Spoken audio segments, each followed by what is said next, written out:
അധ്യക്ഷൻ അഡ്വക്കേറ്റ് മനോജ് കുമാർ, ശ്രീ പന്തളം രാജേന്ദ്രൻ, ശ്രീ ഹംസ പറക്കാട്ട്, സ്വാഗതം ആശംസിച്ച പ്രിയപ്പെട്ട ജോണി, വേദിയിലും സദസ്സിലുമുള്ള തൃണമൂൽ കോൺഗ്രസിന്റെ തിരുവനന്തപുരം ജില്ലയിലെ നേതാക്കളെ, സുഹൃത്തുക്കളെ, പ്രിയപ്പെട്ട പത്ര മാധ്യമ പ്രവർത്തകർ, തൃണമൂൽ കോൺഗ്രസ് ഔദ്യോഗികമായി ഈ സംസ്ഥാനത്ത് പ്രവർത്തനം ആരംഭിക്കാൻ ഔദ്യോഗികമായി തീരുമാനിച്ചതിന്റെ അടിസ്ഥാനത്തിലാണ് തിരുവനന്തപുരം ജില്ലയിൽ മുമ്പ് DMK-യുമായി സഹകരിച്ച് പ്രവർത്തിച്ചത് പുതുതായി തൃണമൂൽ കോൺഗ്രസിലേക്ക് കടന്നു വന്നവരുമായ നിയമസഭാ മണ്ഡലങ്ങളിലെ നേതാക്കന്മാരുടെ ഒരു കൂടിയാലോചന യോഗം ഇന്ന് തിരുവനന്തപുരത്ത് നടക്കുകയാണ്.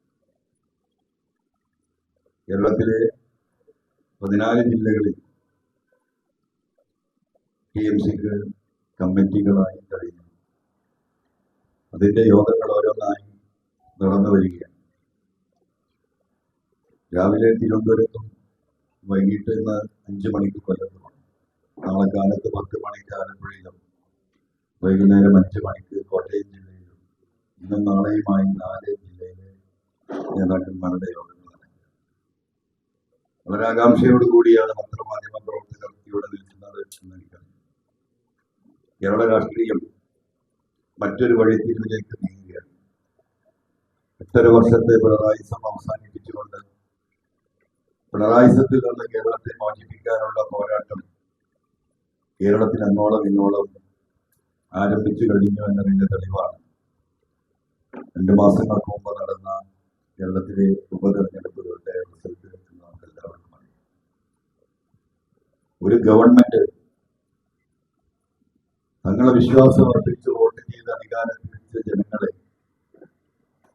ഏത് രീതിയിലാണ് കൈകാര്യം ചെയ്യുന്നത്, എത്രമാത്രം ജനവിരുദ്ധ മനുഷ്യത്വ വിരുദ്ധ തീരുമാനങ്ങൾ എടുത്തുകൊണ്ട് ഈ സർക്കാർ മുന്നോട്ട് പോവുകയാണ്. ഇന്ന് രാവിലെ പത്രം കാണുമ്പോൾ അറിയാൻ കഴിഞ്ഞ വാർത്ത കേരളത്തിലെ ജനങ്ങളെ അങ്ങേയറ്റം ഞെട്ടിക്കുന്നതും പ്രയാസപ്പെടുത്തുന്നതും ജീവിതത്തിൽ വലിയ സാമ്പത്തിക പ്രതിസന്ധി ഉണ്ടാക്കുന്നതുമായ വാർത്തകൾ. ഇവിടെ ഇരിക്കുന്ന പത്രപ്രതിനിധികൾ തന്നെയാണ് അത് റിപ്പോർട്ട് ചെയ്തിരിക്കുന്നത്. നമുക്കറിയാം, കൊട്ടി ഘോഷിക്കപ്പെട്ട കീർത്തി കേരള ഇൻഫ്രാസ്ട്രക്ചർ ഡെവലപ്മെന്റ് ഫണ്ട് ബോർഡിന്റെ സഹായത്തോടു കൂടി കേരളത്തിൽ നിർമ്മിച്ചിട്ടുള്ള മുഴുവൻ റോഡുകൾക്കും പാലങ്ങൾക്കും ടോള് കൊണ്ടുവരാൻ പോകുന്നു എന്നാണ് ഇന്ന് കണ്ട വാർത്ത. ആ വാർത്തക്ക് അടിസ്ഥാനമുണ്ട്. മന്ത്രിസഭാ യോഗം വളരെ സ്വകാര്യമായി എങ്ങനെയാണോ കേരളത്തിലെ വനനിയമ ഭേദഗതി ബില്ല് കേരളത്തിന്റെ നിയമസഭയിൽ ആരും കാണാതെ ഒളിച്ചു കടത്തി പാസാക്കിയെടുക്കാൻ ഒരു ഗവൺമെന്റ് ശ്രമിച്ചിരുന്നെങ്കിൽ അതിന്റെ മറ്റൊരു പതിപ്പ് പോലെയാണ് ഈ പറയുന്ന തീരുമാനം ഗവൺമെന്റ് എടുത്തു വച്ചിരിക്കുന്നത്. ഏത് നിലക്കാണ് കേരളത്തിലെ ജനങ്ങളോട് ഈ വിഷയം പറഞ്ഞ് ജനങ്ങളെ ബോധ്യപ്പെടുത്താൻ ഈ ഗവൺമെന്റിന് കഴിയുക എന്ന് നമുക്കാർക്കും അറിയില്ല. നമുക്കറിയാം, നമ്മളെല്ലാവരും നമ്മുടെ ജീവിതം വഴിമുട്ടി നിൽക്കുന്ന അവസ്ഥയിലാണ്. വിലക്കയറ്റം ജീവിതത്തിന്റെ സകല മേഖലകളെയും ബാധിച്ചിരിക്കുന്നു എന്ന് കുടുംബം പോറ്റുന്ന നമുക്കെല്ലാവർക്കും അറിവുള്ളതാണ്. വിലക്കയറ്റം നിയന്ത്രിക്കാൻ ഒരു നിലപാടും സ്വീകരിക്കാത്തൊരു ഗവൺമെന്റ് എല്ലാ തരത്തിലുള്ള ടാക്സുകളും കഴിഞ്ഞ 5-6 മാസമായി വർദ്ധിപ്പിച്ചുകൊണ്ടേയിരിക്കുകയാണ്. കെട്ടിട നികുതിയും പെർമിറ്റും 10 ഇരട്ടി വർദ്ധിപ്പിച്ച ലോകത്തെ ഏറ്റവും ചരിത്രം സൃഷ്ടിച്ച ഒരു ഗവൺമെന്റാണ് ഈ ഗവൺമെന്റ് എന്ന് നമുക്ക് അറിവുള്ളത്. ജനങ്ങൾ അതിശക്തമായി പ്രതികരിച്ചപ്പോ ചെറിയ വിട്ടുവീഴ്ചകൾ നൽകി. ഇലക്ട്രിസിറ്റി ബില്ല് വർദ്ധിപ്പിച്ചിട്ട് ദിവസങ്ങളെ ആയിട്ടുള്ളൂ. ഭൂനികുതികൾ ഓരോ വർഷവും വർദ്ധിപ്പിച്ചുകൊണ്ടിരിക്കുകയാണ്. ജീവിതത്തിന്റെ സകല മേഖലകളും വഴിമുട്ടുമ്പോൾ ഭൂമി വിറ്റിട്ട് എങ്ങനെയെങ്കിലും കടം വീട്ടാൻ പരിശ്രമിക്കുന്ന ഈ നാട്ടിലെ ജനങ്ങൾ ഭൂമി വിൽക്കാൻ രജിസ്റ്റർ ഓഫീസിലേക്ക് ചെല്ലുമ്പോൾ അവിടുത്തെ ഈ ഫീസുകൾ ഇരട്ടിയായി വർദ്ധിപ്പിക്കുക. മനുഷ്യനോട് ഒരു കാരുണ്യവും കാണിക്കാൻ സകല മേഖലകളിലും മനുഷ്യരെ പിടിഞ്ഞ് മനുഷ്യരുടെ നിത്യജീവിതം തന്നെ ദുസ്സഹമാക്കുക. അതോടൊപ്പം സമൂഹത്തിന്റെ വിവിധ മേഖലകളിൽ അഴിമതിക്കായിട്ട് ചില പദ്ധതികൾ കൊണ്ടുവരികയാണ്. ഇപ്പോഴും പ്രതിപക്ഷ നേതാവ് നടത്തിക്കൊണ്ടിരിക്കുന്ന മണിക്കൂറുകൾ മുമ്പ് നടത്തിയ പത്രസമ്മേളനം പാലക്കാട് ആരംഭിക്കാൻ പോകുന്ന ബ്രൂവറിയുമായി ബന്ധപ്പെട്ടതാണ്. പച്ചയായി മനുഷ്യരെ വെല്ലുവിളിച്ചുകൊണ്ട് അഴിമതി നടത്താൻ ഒരു മടിയുമില്ലാത്ത മുഖ്യമന്ത്രിയും മന്ത്രിമാരും അടങ്ങുന്ന ഒരു കൊള്ള സംഘമായി കേരളത്തിലെ ഗവൺമെന്റ് മാറുന്നു എന്നതിന്റെ ഏറ്റവും അവസാനത്തെ തെളിവാണ് പാലക്കാട് ഞങ്ങൾ എന്ത് വില കൊടുത്തു, ഞങ്ങൾ ബ്രൂവറി സ്ഥാപിക്കും. പാലക്കാട് ജില്ലയിലെ ജനങ്ങളുടെ കുടിവെള്ളം പരിപൂർണമായും മുട്ടിയാൽ പോലും ഞങ്ങൾക്കത് ബാധകമല്ല. ഞങ്ങൾ എടുക്കുന്ന തീരുമാനങ്ങൾ അത് ഈ രാജ്യത്തെ കോർപ്പറേറ്റുകൾക്ക് വേണ്ടിയാണെങ്കിൽ അത് എന്ത് വില കൊടുത്തും ഞങ്ങൾ നടപ്പിലാക്കും. അതിന് പോലീസിനെയും പട്ടാളത്തെയും ഉപയോഗിക്കുമെന്ന ദാർഢ്യത്തോടു കൂടി പെരുമാറുന്ന പ്രവർത്തിക്കുന്ന മുഖ്യമന്ത്രിയും ഗവൺമെന്റും കേരളത്തിൽ നിലനിൽക്കുകയാണ്. എനിക്ക് ഈ നാട്ടിലെ ജനങ്ങളോട് പറയാനുള്ളത്, ഈ നാട്ടിലെ കമ്മ്യൂണിസ്റ്റുകാരോട് പറയാനുള്ളത്, ഇതേ അവസ്ഥയായിരുന്നു കഴിഞ്ഞ 10-16 വർഷം മുമ്പ് പശ്ചിമ ബംഗാളിൽ ഉണ്ടായിരുന്നു. പശ്ചിമ ബംഗാളിലെ ജനങ്ങളെ പരിപൂർണമായും മറന്നുകൊണ്ട് ആ പാർട്ടിക്ക് ഗവൺമെന്റിന് പിന്തുണ നൽകിയ കർഷകരെ പരിപൂർണമായും മാറ്റി നിർത്തിക്കൊണ്ട് 10,000-ഓളം ഏക്കർ ഭൂമി വരുന്ന കാർഷിക ഭൂമി ഇന്ത്യയിലെ ഒരു പ്രധാനപ്പെട്ട കോർപ്പറേറ്റിന് തീരെഴുതി കൊടുക്കാൻ അന്നത്തെ ഗവൺമെന്റ് പശ്ചിമ ബംഗാളിൽ നടത്തിയ ശ്രമമാണ് ശിങ്കൂരിലുണ്ടായ വെടിവെപ്പും മരണവും നമുക്കറിയാം. എന്താണ് അതിന്റെ പരിണിത ഫലം? ഒരു കാലത്തും തിരിച്ചു വരാൻ കഴിയാത്ത വിധം കമ്മ്യൂണിസ്റ്റ് മാർക്സിസ്റ്റ് പാർട്ടി പശ്ചിമ ബംഗാളിലെ ജനങ്ങളുടെ മനസ്സിൽ നിന്ന് നിഷ്കാസിതമായ ആ കാഴ്ച ഇന്നും തുടരുകയാണ്. അവിടത്തേക്കാണ് ഈ കേരളത്തിലെ ജനങ്ങളെ ഈ CPM-ഉം ഈ ഗവൺമെന്റും കൊണ്ടുപോയിക്കൊണ്ടിരിക്കുന്നത്. പാർട്ടി സമ്മേളനങ്ങളിൽ ചർച്ചകളില്ല. ഞാൻ മുമ്പ് പറഞ്ഞതുപോലെ ഈ പിണറായി സത്തോടൊപ്പം നിൽക്കുന്നവർ മാത്രം മതി ഈ പാർട്ടിയെ നിയന്ത്രിക്കാനെന്നുള്ള ആ തീരുമാനത്തിൽ അടിയുറച്ച് മുന്നോട്ട് പോവുകയാണ്. കേരളത്തിലെ ബ്രാഞ്ച് സെക്രട്ടറി തൊട്ട് ലോക്കൽ സെക്രട്ടറി തൊട്ട് ഏരിയ സെക്രട്ടറി തൊട്ട് ജില്ലാ സെക്രട്ടറി തൊട്ട് സംസ്ഥാന സെക്രട്ടറിയും സെക്രട്ടേറിയറ്റും ഉൾപ്പെടെ പോളിംഗ് ബൂത്തും ഉൾപ്പെടെ പിണറായി സത്തോടൊപ്പം നിൽക്കാൻ, ഈ അഴിമതികൾക്ക് കൂട്ടുനിൽക്കാൻ ഈ ഗവൺമെന്റിന്റെ മനുഷ്യത്വരഹിതമായ തീരുമാനങ്ങളെ ന്യായീകരിക്കുന്ന പാർട്ടി ലീഡർഷിപ്പ് മാത്രം മതി കേരളത്തിൽ എന്ന തീരുമാനം ഈ സംസ്ഥാനത്തൊട്ടാകെ നടപ്പിലാക്കിക്കൊണ്ടിരിക്കുകയാണ്. അതിന്റെ പരിണിത ഫലമായി വരാൻ പോകുന്നത് കേരളത്തിൽ ഇടതുപക്ഷ പ്രസ്ഥാനത്തിന്റെ അടിത്തറ ഇളകിയ ഘടകകക്ഷികൾ ഓരോന്നോരോന്നായി വിട്ടുപോകാൻ ആലോചിക്കുക. ഘടകകക്ഷികളുടെ മന്ത്രിമാരെ പോലും തീരുമാനിക്കാനുള്ള അധികാരം പിണറായിക്കും മുഖ്യമന്ത്രിയുടെ ഓഫീസിനുമാണ് എന്ന പുതിയ ഒരു തത്വസംഹിത കേരളത്തിൽ ഇംപ്ലിമെന്റ് ചെയ്തുകൊണ്ടിരിക്കുകയാണ്. NCPയുടെ വിഷയങ്ങൾ നിങ്ങൾക്കറിയാം. ഇന്നലെ ചേർന്ന RJD അവർ അതിശക്തമായിട്ട് ഈ പറയുന്ന ബ്രൂവറി വിഷയത്തിൽ ശക്തമായ പ്രതിഷേധം രേഖപ്പെടുത്തിയിരിക്കുകയാണ്. കേരളത്തിലെ ഇടതുപക്ഷ ജനാധിപത്യ മുന്നണിക്ക് ഒരു നയമുണ്ടായിരുന്നു. ആ നയത്തിന്റെ അടിസ്ഥാനത്തിലാണ് ഇവിടുത്തെ മദ്യവ്യവസായം പ്രവർത്തിച്ചു കൊണ്ടിരിക്കുന്നത്. പക്ഷേ കാതലായ മാറ്റം ആ മദ്യനയത്തിൽ ഇടതുപക്ഷം എടുക്കുമ്പോൾ എന്തുകൊണ്ട് അത് ഇടതുപക്ഷത്ത് മുന്നണിയിൽ ആലോചിച്ചില്ല എന്ന ചോദ്യമാണ് ഘടകകക്ഷികൾ ഉയർത്തുന്നത്. അതിന് ഉത്തരവില്ല. CPI-യും ഇതേ വാദഗതി ഉയർത്തിയിരിക്കുകയാണ്. പക്ഷേ CPI-യുടെ വാദഗതികൾ കേരളത്തിലെ ജനങ്ങളാരും അത് കണക്കിലെടുക്കാറില്ല. കാരണം നമുക്ക് ഒരുപാട് അനുഭവങ്ങൾ CPI-യുടെ നിലപാടിലുള്ളതാണ്. തൃശ്ശൂരിലെ പൂരക്കലക്കലും തൃശ്ശൂരിലെ പാർലമെന്റ് സീറ്റിൽ BJPക്ക് സീറ്റ് കിട്ടലുമുണ്ടായ രാഷ്ട്രീയ സാഹചര്യം കേരളത്തിലെ മുഴുവൻ ജനങ്ങൾക്കും അറിവുള്ളതാണ്. വലിയ രീതിയിൽ ADGP അജിത് കുമാറിനെ സസ്പെൻഡ് ചെയ്യണമെന്ന് ആവശ്യപ്പെട്ട അതേ CPI ഒരു ഘട്ടം വരുമ്പോ ആ തോണി അറിയുന്നത് നമ്മൾ കണ്ടതാണ്. പ്രതിഷേധങ്ങൾ അവസാനിച്ചത് നമ്മൾ കണ്ടതാണ്. ബ്രൂവറിയുടെ പേരിലും CPI എടുക്കുന്ന നിലപാടിൽ വലിയ മാറ്റങ്ങളൊന്നും കേരളത്തിലെ ജനങ്ങൾ പ്രതീക്ഷിക്കുന്നില്ല. കാരണം കൂട്ടുകച്ചവടത്തിലെ പ്രധാന ഘടകകക്ഷിയായിക്കൊണ്ട് CPM-ന്റെ പിണറായി സത്തോടൊപ്പം CPM-ന്റെ ഈ പറയുന്ന മുഖ്യമന്ത്രിയുടെ ഓഫീസിനോടൊപ്പം ഒത്തുചേർന്ന് നിൽക്കുന്ന ഒരു ഘടകമായി CPI അധപ്പതിച്ചിട്ട് കേരളത്തിലെ ജനങ്ങൾ കഴിഞ്ഞ കുറെ കാലങ്ങളായി അവിടെ അധപ്പതനം കണ്ടുകൊണ്ടിരിക്കുകയാണ്. അപ്പൊ ഞാൻ പറഞ്ഞു വരുന്നത്, ഒരു ഗവൺമെന്റിനെ നയിക്കുന്ന ഒരു മന്ത്രിസഭയും ഒരു മുന്നണിയും തന്നെ ഈ വിഷയങ്ങളിൽ അതിശക്തമായ പ്രതിഷേധങ്ങൾ ഉയർത്തുമ്പോഴും ബഹുമാനപ്പെട്ട എക്സൈസ് മന്ത്രി കേരളത്തിലെ ജനങ്ങളെയും പ്രതിപക്ഷത്തെയും ഈ വിഷയം ഉയർത്തിക്കൊണ്ടുവന്ന പത്രമാധ്യമങ്ങളെയും കളിയാക്കുന്ന പ്രതികരണമാണ് കേരളത്തിൽ വന്നുകൊണ്ടിരിക്കുന്നത്. അതൊരു പുതിയ സംസ്കാരമായി കേരളത്തിൽ ഉയർന്നു വരികയാണ്. മുഖ്യമന്ത്രിയുടെ നേരെ, മുഖ്യമന്ത്രിയുടെ ഓഫീസിന് നേരെ കൃത്യമായ കാര്യങ്ങൾ ഉന്നയിച്ചുകൊണ്ട് കേരളത്തിലെ ജനങ്ങളുടെ മുന്നിൽ ഈ വിഷയങ്ങൾ അവതരിപ്പിച്ചപ്പോൾ കേരളത്തിലെ പോലീസിൽ അകത്ത് നടക്കുന്ന അഴിമതിയും ഏകാധിപത്യവും സ്വജനപക്ഷപാതവും ADGP അജിത് കുമാർ അടക്കമുള്ള അഴിമതികളും കേരളത്തിലെ ജനങ്ങളുടെ മുന്നിൽ അക്കമിട്ടുകൊണ്ട് തുറന്നു കാണിച്ച ഒരു ഘട്ടം കേരളത്തിൽ കഴിഞ്ഞു പോയിട്ടുണ്ട്. അതിൽ പത്രമാധ്യമങ്ങളുടെ ചോദ്യങ്ങൾക്ക് എന്തായിരുന്നു മുഖ്യമന്ത്രിയുടെ മറുപടി? ചിരിച്ചു തള്ളുക, എന്ന പ്രതികരണം. ആ അതേ പ്രതികരണത്തിലേക്ക് കേരളത്തിലെ എക്സൈസ് മന്ത്രി മാറിയിരിക്കുന്നത് നമ്മൾ കാണാൻ പോവുകയാണ്.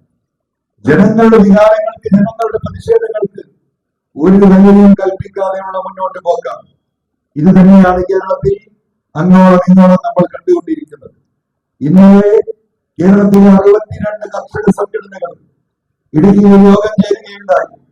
കേരളത്തിലെ ഏകദേശം 111ഓളം സ്വതന്ത്ര കർഷക സംഘടനകൾ ഈ പറയുന്ന കാസർഗോഡ് തൊട്ട് കന്യാകുമാരിയുടെ ബൗണ്ടറി വരെയുള്ള പശ്ചിമഘട്ടത്തിന്റെ പ്രദേശങ്ങളിൽ സംഘടനാ പ്രവർത്തനം നടത്തുന്നുണ്ട്.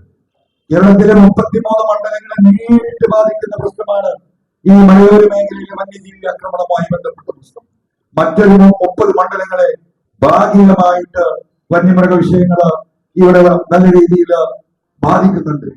ഈ വിഷയത്തിൽ ഈ സംസ്ഥാന ഗവൺമെന്റ് എടുക്കുന്ന നിലപാടുകൾ കേരളത്തിലെ ജനങ്ങൾ കണ്ടുകൊണ്ടിരിക്കുകയാണ്.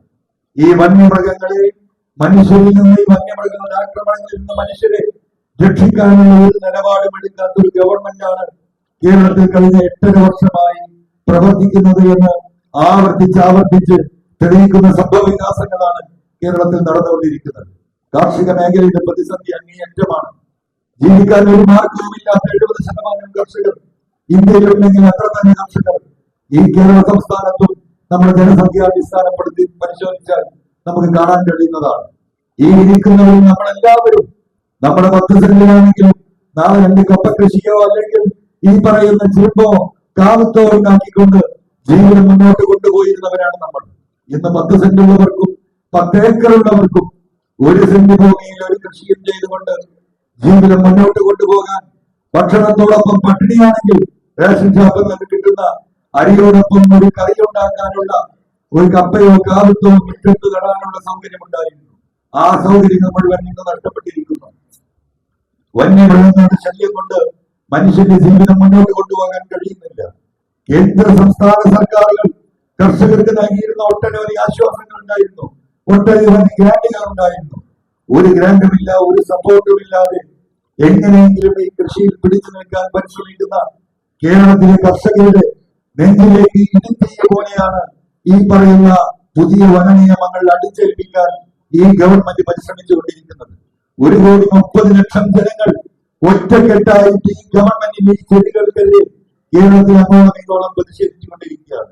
കേരളത്തിലെ മുഴുവൻ കർഷകരെയും പങ്കെടുപ്പിച്ചുകൊണ്ട് ഇന്ന് സർക്കാർ എടുക്കുന്ന ഈ നിലപാടുകൾ, ആ നിലപാടുകളെ മാറ്റിയെടുപ്പിക്കാനുള്ള വലിയ പരിശ്രമം കാർഷിക മേഖലയിൽ, പ്രത്യേകിച്ചും മലയോര മേഖല ജനങ്ങൾ ഒന്നടങ്കം ഈ ഗവൺമെന്റിന്റെ കാർഷിക വിരുദ്ധ നയങ്ങൾ, ആ നയങ്ങൾക്കെതിരെ പോരാടുകയാണ്.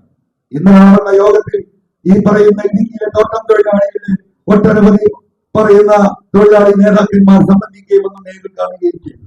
കഴിഞ്ഞ 10 കൊല്ലമായി കേരളത്തിലെ ഏകദേശം 7 ലക്ഷത്തോളം വരുന്ന തോട്ടം തൊഴിലാളികൾക്ക് 1 പൈസയുടെ വർധനവ് അവരുടെ തൊഴിൽ രംഗത്ത് നൽകാത്ത ഗവൺമെന്റാണ് കടന്നു പോകുന്നത് എന്ന് അങ്ങേയറ്റം വേദനാജനകമായ അന്തരീക്ഷമാണ്.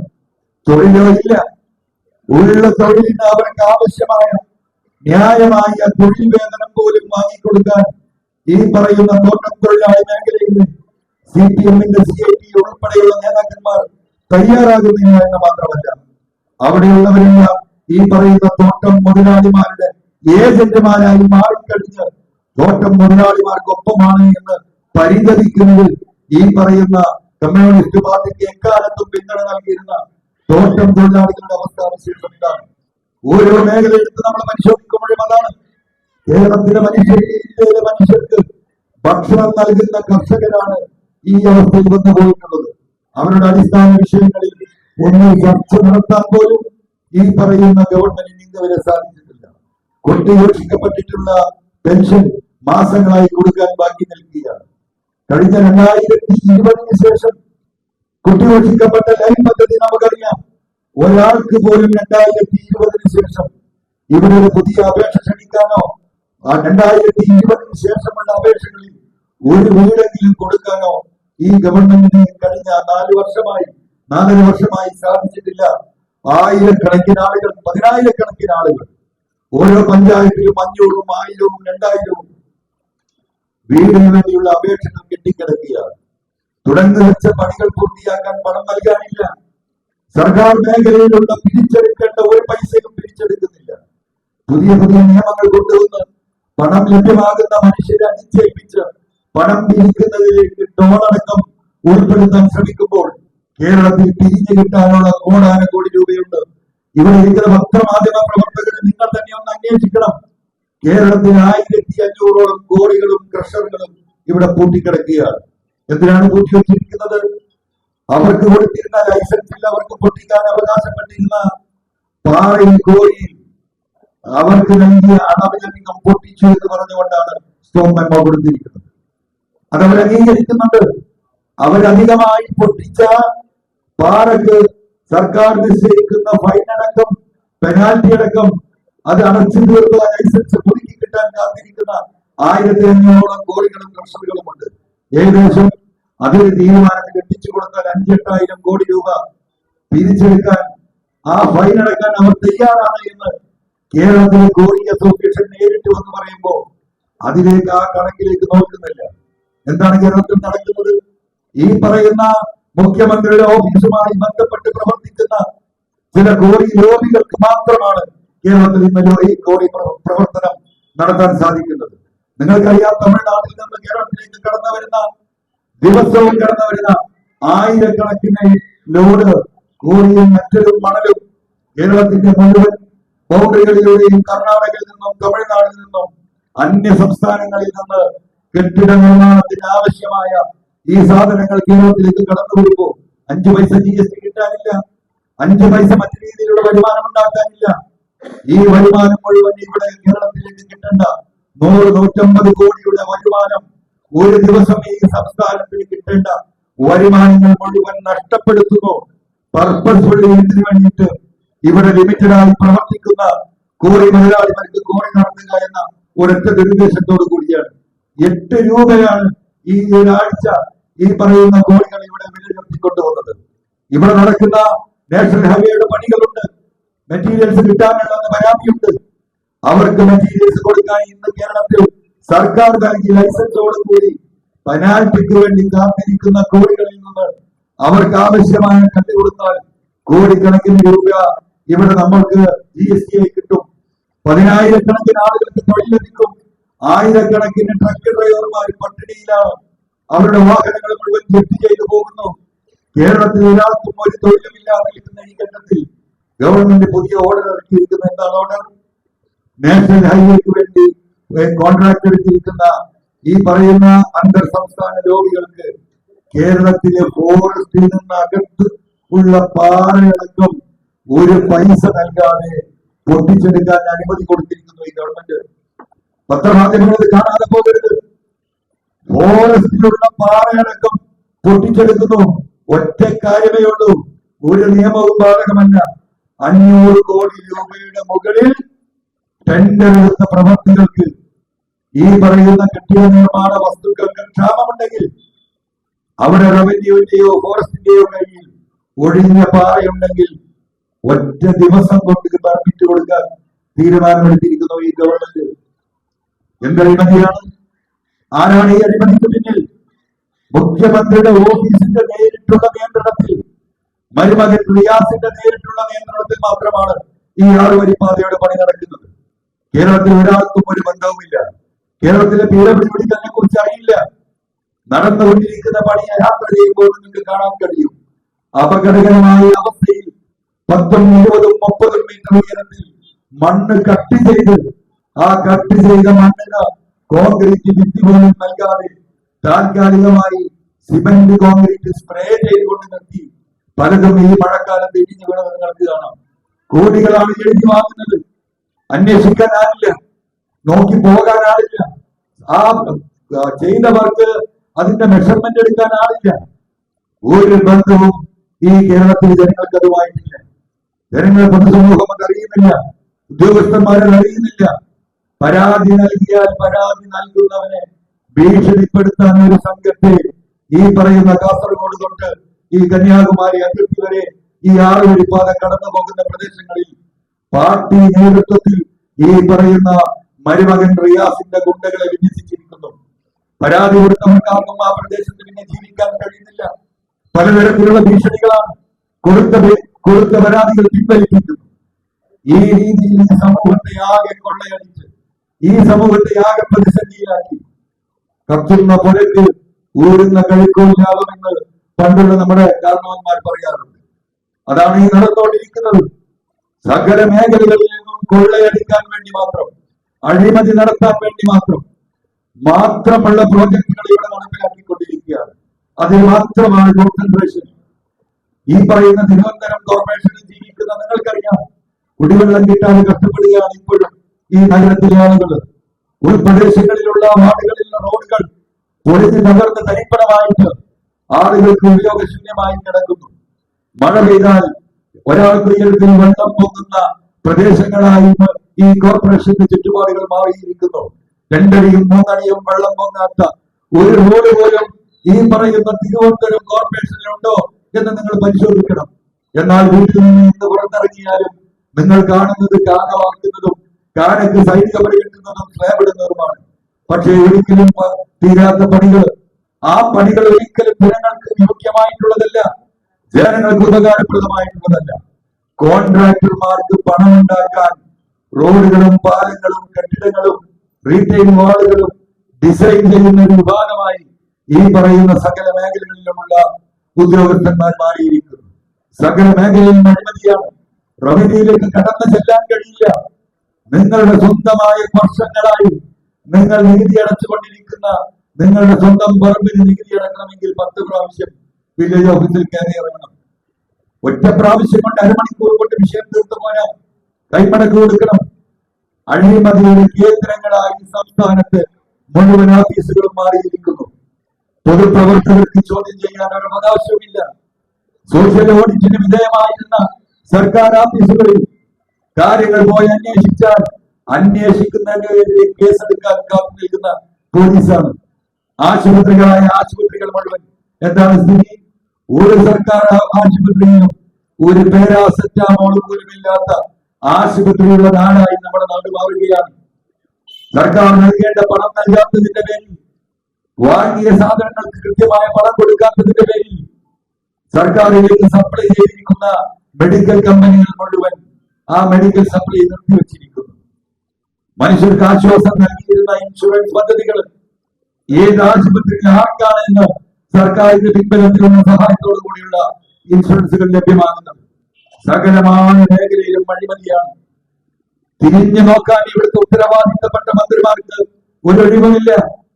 പത്രപ്രസ്താവനകളിലും ഈ ജനങ്ങളെ പറ്റിക്കുന്ന പ്രസ്താവനകൾ ഇറക്കുന്നതിനപ്പുറം അടിസ്ഥാനപരമായിട്ടുള്ള മനുഷ്യരുടെ നിത്യജീവിതം പ്രയാസപ്പെടുന്ന ഈ ഘട്ടങ്ങളിലേക്ക്, ഈ മേഖലകളിലേക്ക് തിരിഞ്ഞു നോക്കാൻ ആളില്ല. പെൻഷനില്ല, മരുന്നില്ല, ഭക്ഷണമില്ല.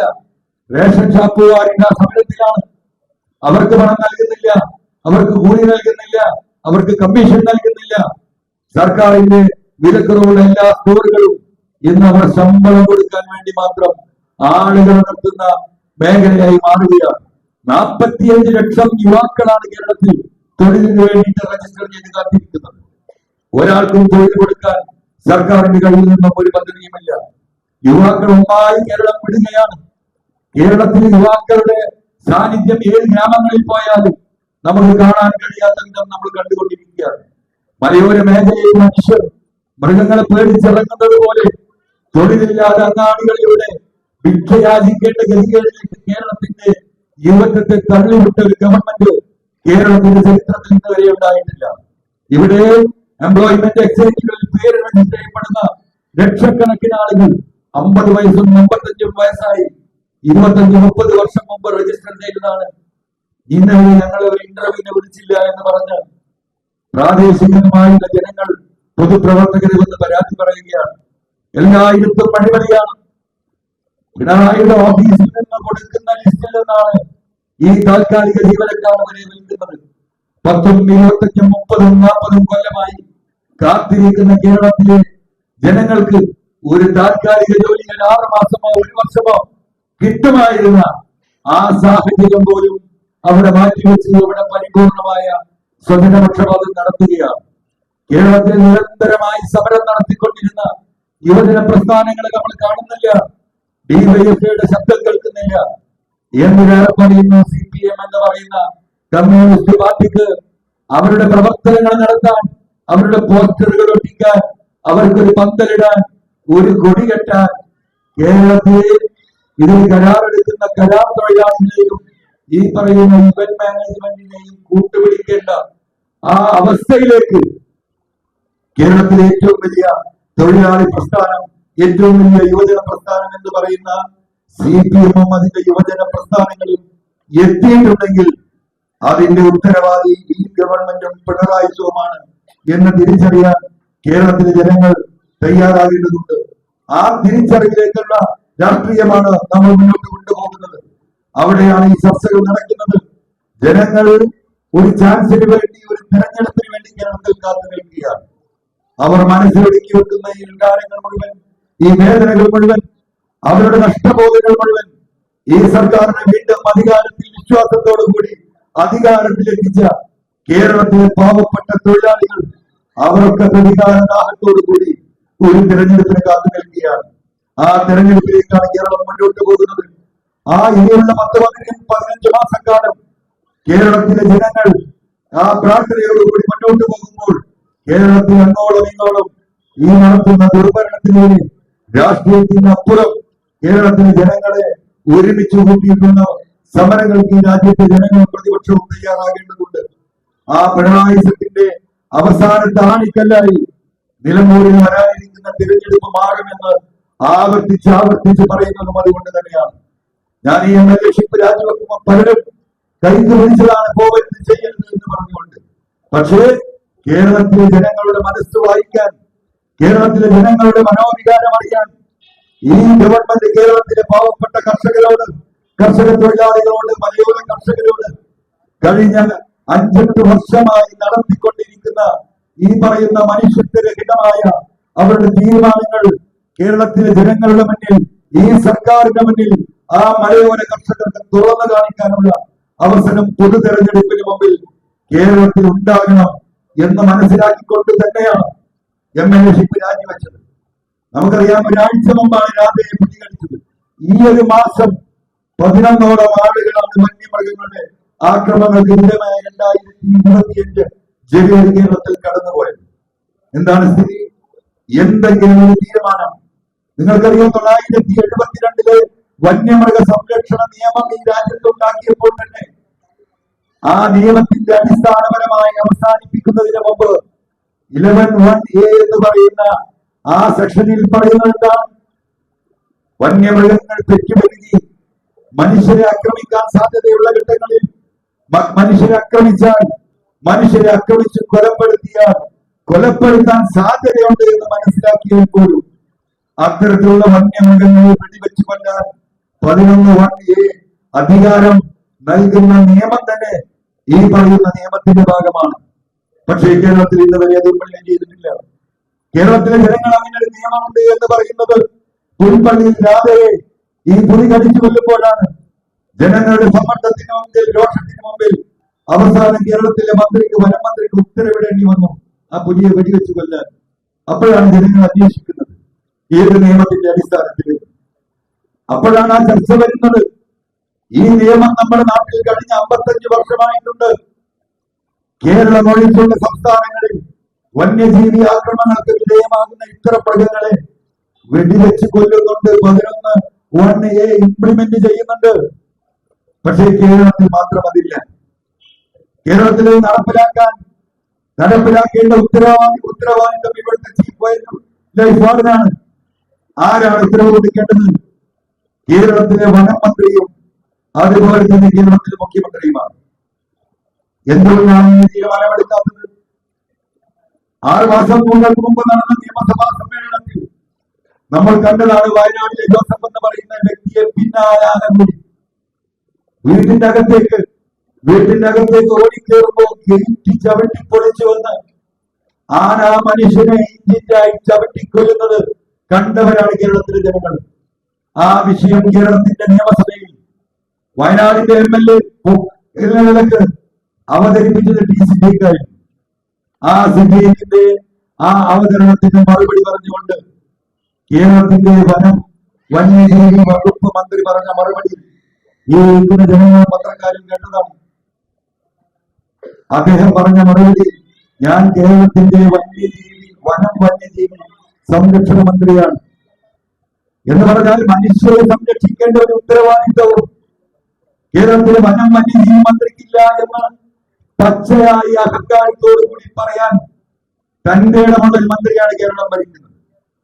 വ്യാധ മരിച്ച് ജനങ്ങൾ ബഹളം വെക്കുമ്പോ കേരളത്തിന്റെ 3.5 കോടി മനസാക്ഷിയെ ഞെട്ടിച്ചുകൊണ്ട് ഇതേ മന്ത്രി കോഴിക്കോട് കടപ്പുറത്ത് ഒരു അന്തർദേശീയ ഫാഷൻ ഷോ കമ്പനിക്ക് വേണ്ടി പരസ്യത്തിന് വേണ്ടി നടത്തുന്ന ഒരു ഗാനമേള പരിപാടി ഈ മന്ത്രി പാട്ടുപാടുകയാണ്.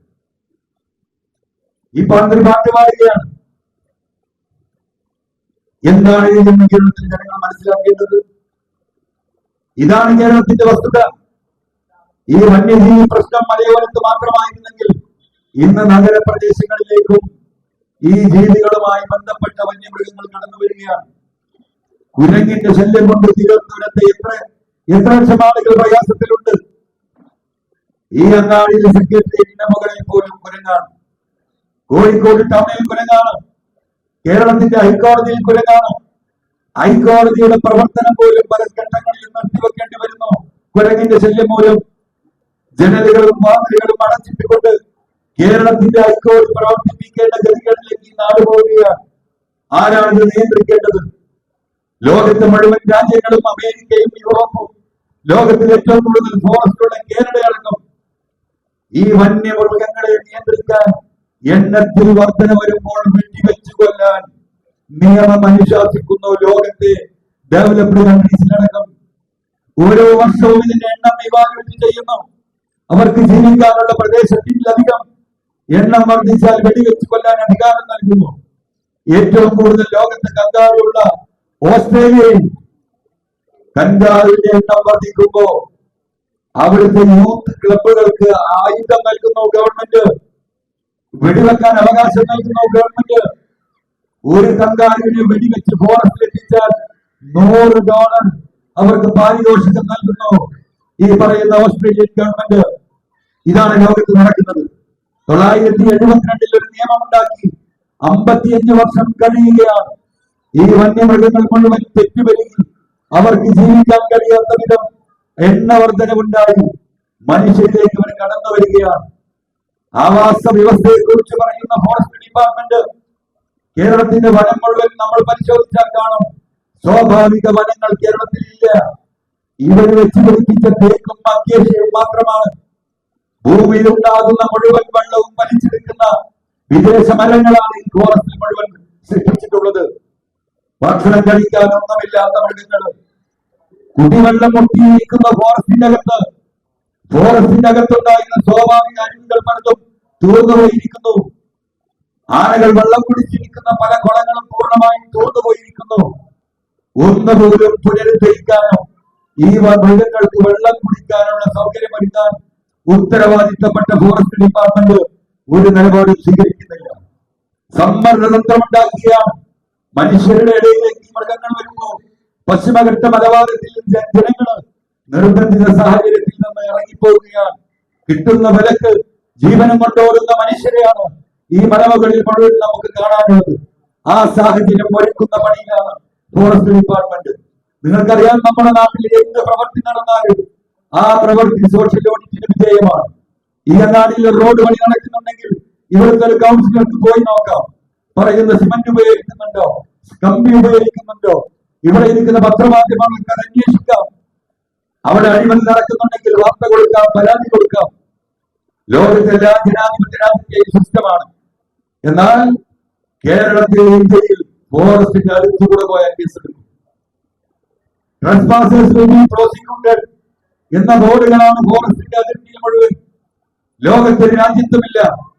കോടിക്കണക്കിനായ പണം ഈ ഫോറസ്റ്റിന്റെ അകത്ത് ചെലവഴി നടത്തുന്നു എന്ന് കണക്കിൽ കാണിക്കുകയല്ലാതെ കോടിക്കണക്കിന് മരങ്ങൾ വെച്ച് പിടിപ്പിച്ചിട്ടുണ്ട് എന്നാണ് ഫോറസ്റ്റിന്റെ കണക്ക്. 8 മാസമായി ഞാനൊരു വിവരാവകാശം കൊടുത്തിട്ട് 2016 ശേഷം കേരളത്തിൽ വെച്ച് പിടിപ്പിച്ച മരങ്ങൾ എത്രയാണ്, അതിലെത്ര മരം നിലനിൽക്കുന്നുണ്ട്, എത്ര കോടി രൂപ ചെലവഴിച്ചു, എത്ര കുളമാണ് ഫോറസ്റ്റിന്റെ അകത്ത് കുത്തിയിട്ടുള്ളത്, എത്ര കയ്യാലകളാണ് നിർമ്മിച്ചിട്ടുള്ളത്, എത്ര ചെറുതടയണകളാണ് നിർമ്മിച്ചിട്ടുള്ളത്. കഴിഞ്ഞ 5-8 മാസമായി കൊടുത്ത ഒരു MLA എന്ന നിലയ്ക്ക് ഞാൻ കൊടുത്തിരുന്ന വിവരാവകാശത്തിന് പോലും മറുപടിയില്ല. കാരണം ഇതിൽ മുക്കാപ്പങ്കും കൊള്ളയടിച്ച് വീഴുകയാണ്. ആരന്വേഷിക്കാൻ, ആർക്ക് പോകാൻ? ലോകത്തുള്ള എല്ലാ ഫോറസ്റ്റുകളിലേക്കും മനുഷ്യർക്ക് കടന്നു പോകാനും ഫോറസ്റ്റിനെ കുറിച്ച് പഠിക്കാനും ആ ഫോറസ്റ്റിലെ ഓക്സിജൻ തുടങ്ങാനുള്ള അനുവാദം ലോകത്തുള്ള മുഴുവൻ രാജ്യങ്ങളിലും ഉണ്ടാകുമ്പോൾ ഇന്ത്യയിലും കേരളത്തിലും ഫോറസ്റ്റിന്റെ അകത്തുകൂടെ പോകാൻ നമുക്ക് അനുമതിയില്ല. ഒരു കൊള്ള സംഘത്തിന്റെ കയ്യിൽ ഈ ഫോറസ്റ്റ് മുഴുവൻ അവരുടെ കൈകളിലാണ്. കോടികളാണ് ഉദ്യോഗസ്ഥന്മാർ സമ്പാദിക്കുന്നത്. ഒരാളോടും കണക്ക് പറയേണ്ടതില്ല. അവർക്ക് കണക്ക് പറയേണ്ടത് അവരുടെ മേലുദ്യോഗസ്ഥർക്ക് മാത്രം. കേരളത്തിലെ ജനങ്ങളോട് മറുപടിയില്ല. ഇന്ത്യയിലെ ജനങ്ങളോട് മറുപടി പറയേണ്ടതില്ല. നിയമങ്ങളിൽ മാറ്റം വരുത്തേണ്ടതുണ്ട്. ആ നിയമങ്ങൾ ജനങ്ങൾ ചർച്ച ചെയ്യപ്പെടേണ്ടതുണ്ട്. ഇവിടെ ഫോറസ്റ്റിന് അമിതാധികാരം കൊടുക്കാനുണ്ടായിരുന്ന ഭേദഗതി ബില്ലാണ് സർക്കാരിന് ഈ സമരം കൊണ്ട് പിൻവലിക്കേണ്ടി വന്നത്. എന്നെ ജയിലിലടക്കാൻ സർക്കാർ തീരുമാനിച്ചെങ്കിലും ആ ജയിലിലടപ്പ് കേരളത്തിലെ 3.5 കോടി ജനങ്ങൾക്ക് ഈ നിയമസഭയിൽ വരുന്ന ബില്ലിനെ കുറിച്ച് ചർച്ച ചെയ്യാനുള്ള വേദിയായി മാറ്റിയതിന് പിണറായി വിജയനോട് എനിക്ക് നന്ദിയുണ്ട്. പിണറായി വിജയനോട് എനിക്കതിന് നന്ദിയുണ്ട്. ആ അറസ്റ്റും കാര്യങ്ങളുമാണ് എന്തുകൊണ്ടാണ് ഈ നിയമ ഭേദഗതി, എന്താണ് ഈ നിയമ ഭേദഗതി എന്ന് കേരളത്തിലെ ജനങ്ങളും രാഷ്ട്രീയ നേതാക്കന്മാരും ഇവിടുത്തെ പത്രമാധ്യമ പ്രവർത്തകരും അത് ചർച്ചയുണ്ടാക്കി. നിയമസഭയിൽ നിന്ന് പിൻവലിച്ചപ്പോ ഈ പറയുന്ന ഫോറസ്റ്റ് മന്ത്രി നടത്തിയ, നിയമസഭയിൽ നടത്തിയ പ്രസ്താവന കേട്ടിട്ടുള്ളവരാണ് നിങ്ങൾ. എന്താ പ്രസ്താവന നടത്തിയത്? ഈ നിയമത്തിന്റെ ഭേദഗതിക്ക് അകത്ത് ഇത്രമാത്രം ജനവിരുദ്ധമായ കാര്യങ്ങൾ ഉണ്ട് എന്ന് ഞങ്ങൾക്ക് ബോധ്യപ്പെട്ടപ്പോൾ ഞങ്ങൾ ഇതാ പിൻവലിക്കുന്നു. ഞങ്ങൾ ജനങ്ങളോടൊപ്പമാണ് ഇടതുപക്ഷം. അതുകൊണ്ട് ജനങ്ങളുടെ വികാരം മനസ്സിലാക്കി പിൻവലിക്കുന്നു. ഒരു മന്ത്രി പറയാണ്. ആ പറഞ്ഞതിന്റെ അർത്ഥം എന്താ? ഈ ബില്ല് മന്ത്രി കണ്ടിട്ടില്ല, ഈ മന്ത്രിസഭ ചർച്ച ചെയ്തിട്ടില്ല. മുഖ്യമന്ത്രിക്ക് അറിയില്ല ഈ ഫോറസ്റ്റ് ഉദ്യോഗസ്ഥന്മാർ എന്താണ് അത് എഴുതി വച്ചിരിക്കുന്നത്. അതുകൊണ്ടാണ് കേരളത്തിന്റെ നിയമസഭയിൽ വന്നുകൊണ്ട് ഒരാഴ്ച മുമ്പ് കേരളത്തിന്റെ ഫോറസ്റ്റ് മന്ത്രി പറയുന്നത് ഇതിൽ ഒരുപാട് ജനവിരുദ്ധ നിയമങ്ങളുണ്ട്, ഭേദഗതികളുണ്ട്, അതുകൊണ്ട് ഇത് പിൻവലിക്കുക. ഇതാണ് സഹോദരന്മാരെ കേരളത്തിലെ മന്ത്രിസഭയുടെ സ്ഥിതി. ഒരു ചർച്ചയില്ല. ചായ കുടിച്ച് തിരിയുക എന്നതിനപ്പുറം ഒരു ഫയലും ഒരു മന്ത്രിയും കാണുന്നില്ല. ഒരു മന്ത്രിക്കും സ്വന്തം ഫയലിനെ കുറിച്ച് പറയാൻ, ഒന്ന് ചർച്ച ചെയ്യാനുള്ള അധികാരമില്ല, തന്റേടമില്ല. മുഖ്യമന്ത്രി വന്നിരിക്കുന്നു, മന്ത്രിമാരിരിക്കുന്നു, ഒരു 10 മിനിറ്റ് സ്വറ പറയുന്നു, തമാശ പറയുന്നു, ഈ പറയുന്ന 2-3 കാര്യങ്ങൾ ഇങ്ങനെയൊക്കെയാണെന്ന് പറയുന്നു, ചായ കുടിക്കുന്നു, പിരിയുന്നു. അല്ലെ? കേരളത്തിന്റെ രാഷ്ട്രീയ ചരിത്രം മൊത്തത്തിൽ പരിശോധിച്ച് നോക്കിയാൽ നിങ്ങൾക്ക് ആർക്കെങ്കിലും കാണാൻ അറിയും. ഈ പറയുന്ന മനവില് കേരളത്തിലെ മലയോര കർഷകരുടെ രക്ഷകൻ എന്ന് പറയുന്ന കേരള കോൺഗ്രസിന്റെ എംപിയുടെ എമ്മിന്റെ മന്ത്രിമാര് ഇരുന്നാണ് ഇത് പാസ്സാക്കുന്നത്. CPIയുടെ വലിയ എന്താ പറയാ 4 മന്ത്രിമാരിരിക്കുന്ന സദസ്സിലാണ് പാസ്സാക്കുന്നത്. വനമന്ത്രി ഇതൊന്നും കാണില്ല. ആ മന്ത്രിസഭയിൽ ഇരുന്ന് പാസ്സാക്കി ഇതിന്റെ കരട് പബ്ലിഷ് ചെയ്ത് കേരളത്തിന്റെ നിയമമാക്കാൻ പാസ്സാക്കാൻ കൊണ്ടുവരാൻ ഒപ്പിട്ട പാർട്ടിയുടെ പേരാണ് കേരളത്തിലെ മലയോര കർഷകരുടെ പാർട്ടി എന്ന് പറയുന്ന കേരള കോൺഗ്രസ് എം. മനസ്സിലായ നിങ്ങൾക്ക്? മലയോര കർഷകർ പ്രതിഷേധിച്ചപ്പോഴാണ് പിന്നെ പുറത്തേക്ക് ഇറങ്ങുന്നത്. എന്നിട്ടും ജോഷിക്ക് മുഖ്യമന്ത്രിയെ പോയി കാണാൻ കഴിയില്ല. എല്ലാ നേതാക്കന്മാരെയും വിളിച്ചു, എല്ലാവരെയും കൂട്ടിയിട്ട് പോയി കാണും. എന്താ മറുപടി? നോക്കാം. ഒന്നും നോക്കിയിട്ടില്ല. ഒരു ചുക്കും നടക്കുമായിരുന്നില്ല. ആ നിയമം ഇവിടെ പാസ്സാക്കപ്പെടുമായിരുന്നു. നിങ്ങൾക്കറിയോ, കേരളത്തിൽ 44 പുഴകളുണ്ട്. ആ പുഴകളുടെ അവകാശം ആർക്കാണ്? തിരുവനന്തപുരം കോർപ്പറേഷന്റെ പരിധിയിലൂടെ ഒഴുകിപ്പോകുന്ന ഏത് വാട്ടർ സ്രോതസ്സാണെങ്കിലും ആ വാട്ടർ സ്രോതസ്സിന്റെ അവകാശം കോർപ്പറേഷൻ പരിധിയിലാണ്, കോർപ്പറേഷനകത്താണ്. അത് കഴിഞ്ഞ് ആറ്റിങ്ങലേക്ക് പോയാൽ ആറ്റിങ്ങൽ പഞ്ചായത്തിന്റെയോ മുനിസിപ്പാലിറ്റിയുടെ പരിധിയിലൂടെ ഒഴുകുന്ന വാട്ടർ സ്രോതസ്സുകളുടെ അവകാശമാർക്കാണ്? അവിടുത്തെ തദ്ദേശ സ്വയംഭരണ വകുപ്പിനാണ്. ഇവിടുത്തെ പഞ്ചായത്തുകൾക്കാണ്, മുനിസിപ്പാലിറ്റിക്കാണ്, കോർപ്പറേഷനാണ്. ആ അധികാരമാണ് എടുത്തു കൊണ്ടുപോകാൻ ശ്രമിച്ചിരുന്നത്. നിങ്ങൾക്കറിയോ, കേരളത്തിലെ മുഴുവൻ പുഴകളും ആരംഭിക്കുന്നത് എവിടെ നിന്നാണ്? അതാണ് ന്യായം. പുഴകൾ ആരംഭിക്കുന്നത് മുഴുവൻ ഫോറസ്റ്റിൽ നിന്നാണ്. നമുക്കറിയാം. കൊച്ചുകുട്ടിയോട് ചോദിച്ചാലും പറയും അല്ലേ? അപ്പോ ഈ പുഴകളുടെ വാട്ടർ സോഴ്സുകളുടെ സ്രോതസ് ആരംഭിക്കുന്നത് ഫോറസ്റ്റിലായതുകൊണ്ട് ആ ഒഴുകിപ്പോയി അറബിക്കടലിലെത്തുന്നത് വരെ ആ വാട്ടർ സോഴ്സിന്റെ അധികാരം ഞങ്ങൾക്കാണ്. ഞങ്ങളുണ്ട് ഭേദഗതി. ഈ ഭേദഗതി ഞാൻ കൊണ്ടുവന്നത് തിരുവനന്തപുരം കോർപ്പറേഷന്റെ ഒരു തുള്ളി വെള്ളം ഈ വാട്ടർ സോഴ്സിൽ നിന്ന് എടുക്കാൻ കഴിയുമോ? ഒരു പഞ്ചായത്തിന്റെ കുടിവെള്ള പദ്ധതികൾ മുഴുവൻ ഈ പുഴകളെയും തോടുകളെയും ആശ്രയിച്ചാണ് കേരളത്തിൽ ഇത്രയെങ്കിലും കുടിവെള്ളം കിട്ടുന്നത്. ഒരു കുളം കുത്താൻ സാധിക്കുമോ പുഴക്കരികിലെ പഞ്ചായത്തിന്? ഇവിടുത്തെ കാർഷിക മേഖലയിൽ ഇത്രയെങ്കിലും നിലനിൽക്കുന്നത് ഇവിടുത്തെ കനാലുകൾ വഴി വരുന്ന ചെറു ഡാമുകളിലെ വെള്ളം കൊണ്ടാണ്. ആ അധികാരം കൂടി ഈ കസ്ബന്മാരുടെ കയ്യിലെത്തിയാൽ കുടിവെള്ളം കിട്ടാത്ത നാടായി കേരളം മാറുമായിരുന്നു. പ്രിയപ്പെട്ടവരെ, നിങ്ങൾ മനസ്സിലാക്കണം, ഇത് സംസ്ഥാന വനനിയമ ഭേദഗതിയാണ്. കേന്ദ്രത്തിന്റെ യാതൊരു നിർദ്ദേശവുമില്ല. ഇന്ത്യയിലെ 129 സംസ്ഥാനങ്ങളിൽ ഇങ്ങനെ ഒരു നിയമമില്ല. കേരളത്തിലെ കുടിവെള്ളം പോലും ഇവരുടെ കസ്റ്റഡിയിലാക്കാൻ നടത്തിയ ഗൂഢമായ ശ്രമം ഈ കാർഷിക മേഖല തകരുമായിരുന്നു. ഇന്ന് റേഷൻ ഷോപ്പുകളിൽ നിന്ന് അരിയും പഞ്ചസാരയുമാണ് നമുക്ക് ലഭ്യമാകുന്നതെങ്കിൽ നാളെ സർക്കാരിന്റെ ഡിസ്കൗണ്ടിൽ 20 ലിറ്റർ വെള്ളം കേരളത്തിലെ റേഷൻ ഷോപ്പുകളിൽ വിൽക്കുന്ന അവസ്ഥയിലേക്ക് പണം കൊടുത്തു വാങ്ങേണ്ട അവസ്ഥയിലേക്ക് കേരളത്തിലെ ജനങ്ങളെ എത്തിക്കുന്ന നിയമ ഭേദഗതിയായിരുന്നു. അതിന്റെ പിന്നീടുള്ള പിൻബലം സ്വാഭാവികമായും നിങ്ങൾക്കറിയാം, ജനങ്ങൾ എതിർക്കും, പ്രക്ഷോഭങ്ങൾ ഉണ്ടാകും. ഇന്ന് പോലീസിന് ഫോറസ്റ്റിനുള്ള അധികാരം പരിമിതമാണ്. ഇവിടുത്തെ ലോ ആൻഡ് ഓർഡറിൽ ഇടപെടാൻ അധികാരവുമില്ല. ഇവിടെ ഒരു സമരം നടന്ന പ്രശ്നമുണ്ടായാൽ ഫോറസ്റ്റ് അധികാരികൾ പോലീസിൽ കേസ് കൊടുത്ത് ആ പോലീസ് വന്ന് അന്വേഷിച്ചിട്ട് വേണം നടപടി സ്വീകരിക്കാൻ. ഇതാണ് കേരളത്തിലെയും ഇന്ത്യയിലെയും ഫോറസ്റ്റുമായി ബന്ധപ്പെട്ട നിയമവ്യവസ്ഥ. ഇന്ത്യയിൽ ഒരിടത്തും ഇല്ലാത്ത വിധം കേരളത്തിലെ ഫോറസ്റ്റ് ഉദ്യോഗസ്ഥന്മാർക്ക് CRPCയുടെയും IPCയുടെയും അധികാരം നൽകുന്ന നിയമവ്യവസ്ഥയാണ് രണ്ടാമത്തെ ഭേദഗതി. നിങ്ങൾക്കറിയൂ, ഒരു സമരം നടത്താൻ സാധിക്കുമോ? ഫോറസ്റ്റ് ഓഫീസറുടെ മുഖത്തേക്ക് എന്തിനേറെ പറയുന്ന താൽക്കാലിക വാച്ചർക്ക് പോലും ഒരാളെ അറസ്റ്റ് ചെയ്ത് കൊണ്ടുപോകാനുള്ള അധികാരമാണ് നൽകിയത്. ഇന്ത്യയിൽ ഒരു സംസ്ഥാനത്തും ഉണ്ടായിട്ടില്ല. ഈ തിരുവനന്തപുരം ജില്ലയിലും 4-5 മണ്ഡലങ്ങളുണ്ടല്ലോ ഫോറസ്റ്റുമായി ബന്ധപ്പെട്ട് നിൽക്കുന്നത്. ഒരു പ്രതികരണം നടത്താൻ നമുക്ക് സാധ്യമാകില്ല. അതായിരുന്നു അടുത്ത നിയമ ഭേദഗതി. അറസ്റ്റ് ചെയ്യുന്നവരെ കോടതിയിലേക്ക് കൊണ്ടുപോകണമെന്ന് രാജ്യത്തിന്റെ ഭരണഘടന അനുശാസിക്കുമ്പോൾ ഈ രാജ്യത്തിന്റെ ഭരണഘടനാ വിരുദ്ധമായ നിയമമായിരുന്നു നേരെ കൊണ്ടുപോകേണ്ടത് അവരുടെ സീനിയർ ഓഫീസറുടെ മുന്നിലേക്കാണ്. റിമാൻഡ് ചെയ്യാനുള്ള അധികാരം ഈ സീനിയർ ഓഫീസർക്ക് കൊടുക്കുന്ന DFO മുതൽ മേലോട്ട്. ഈ നിയമമാണ് ഇവിടെ പാസ്സാക്കാൻ പോയിട്ട് അറിയോ നിങ്ങൾക്ക്? മിണ്ടിയ പ്രതിപക്ഷം, ഈ പറയുന്ന പ്രതിപക്ഷം ഈ കാര്യങ്ങൾ ബോധ്യപ്പെടുന്നതോടുകൂടി ആ സമരമേറ്റെടുത്ത് രംഗത്തേക്ക് ഇറങ്ങി. ബഹുമാനപ്പെട്ട പ്രതിപക്ഷ നേതാവ് ഈ മലയോര മേഖലയിൽ ആകെ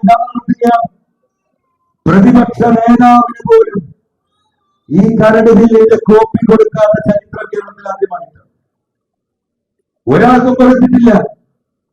പ്രതിപക്ഷ നേതാവ് ഉൾപ്പെടെ കേരളത്തിലെ 140 MLA-മാർക്കും ഈ അമെന്റ്മെന്റിന്റെ കോപ്പി കൊടുക്കണം. ഇത്ര വലിയൊരു വിഷയമായതുകൊണ്ട് കേരളത്തിലെ പത്രങ്ങളിൽ പരസ്യം ചെയ്യണം, ജനങ്ങളുടെ പരാതി സ്വീകരിക്കണം.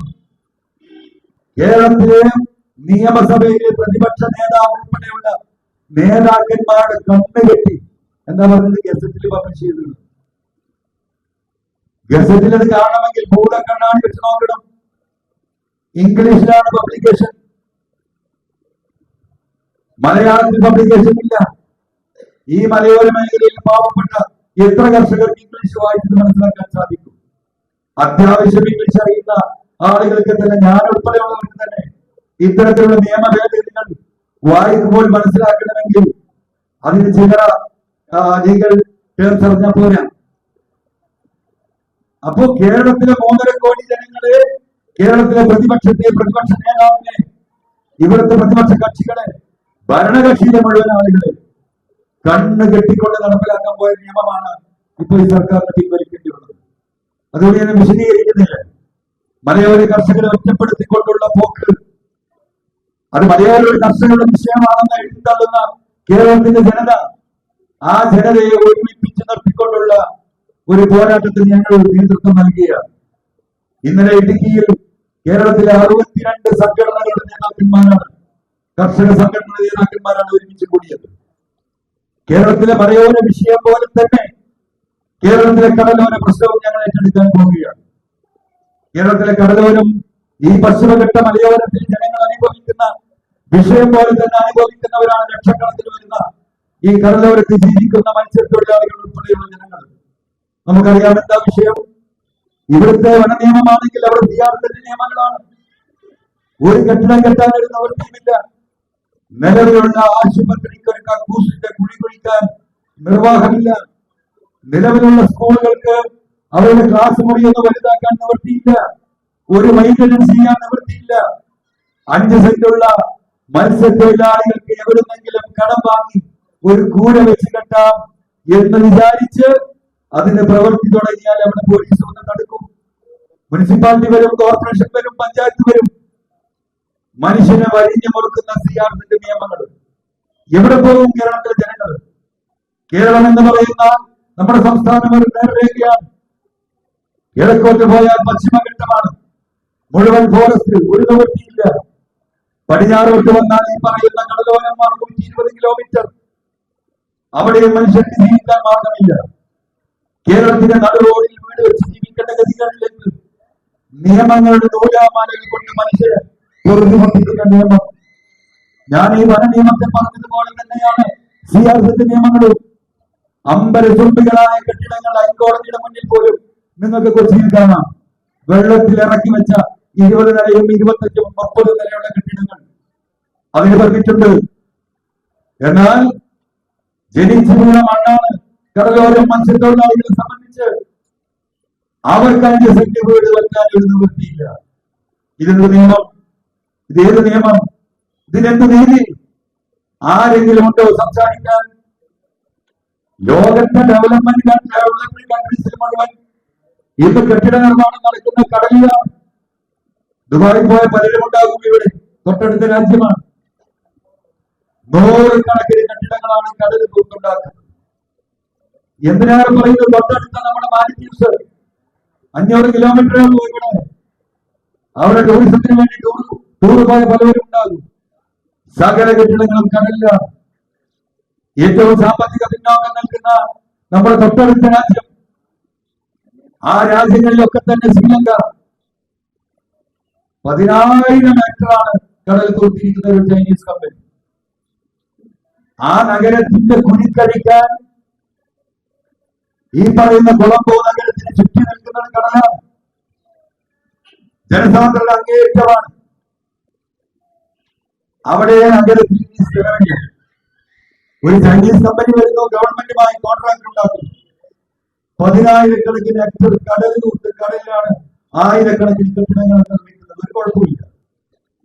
അമേരിക്ക ഉൾപ്പെടെയുള്ള രാജ്യങ്ങളിൽ ടൂറിസത്തിന്റെ ഭാഗമായി ജനങ്ങളുടെ എണ്ണം വർദ്ധിക്കുമ്പോഴും കടലിൽ കെട്ടിടങ്ങൾ നിർമ്മിക്കുമ്പോ കേരളത്തിലെ പാവപ്പെട്ട മത്സ്യത്തൊഴിലാളികൾക്ക് 5 സെന്റിൽ 2 സെന്റിൽ ഒരു കുടിൽ കെട്ടാൻ ഈ സർക്കാർ അനുവാദം നൽകുന്നില്ല. ഈ കേന്ദ്ര വന നിയമം പോലെ തന്നെ സംസ്ഥാന വന നിയമം പോലെ തന്നെ ഈ വിഷയത്തിൽ ഇടപെടാൻ ഈ സിആർസിന്റെ നിയമങ്ങളിൽ പ്രാദേശികമായി ഇടപെടാനുള്ള അധികാരം കേന്ദ്രം നൽകുന്നുണ്ട്. അത് ഉപയോഗപ്പെടുത്തുന്നില്ല.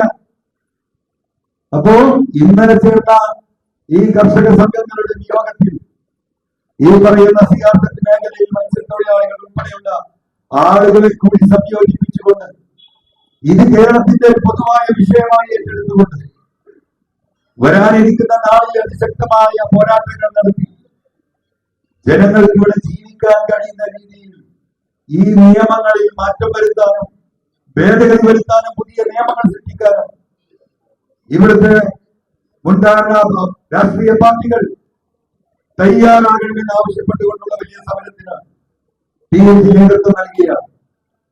അതിന് കേരളത്തിലെ മുഴുവൻ ജനങ്ങളുടെയും പിന്തുണ ഞങ്ങൾ ആവശ്യപ്പെടുകയാണ്.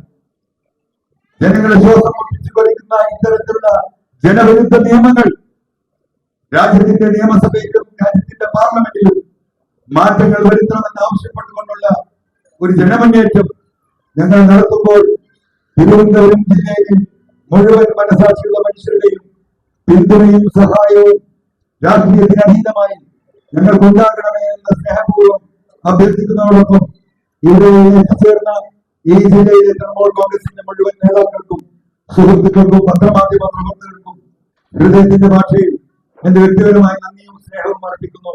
നന്ദി, നമസ്കാരം.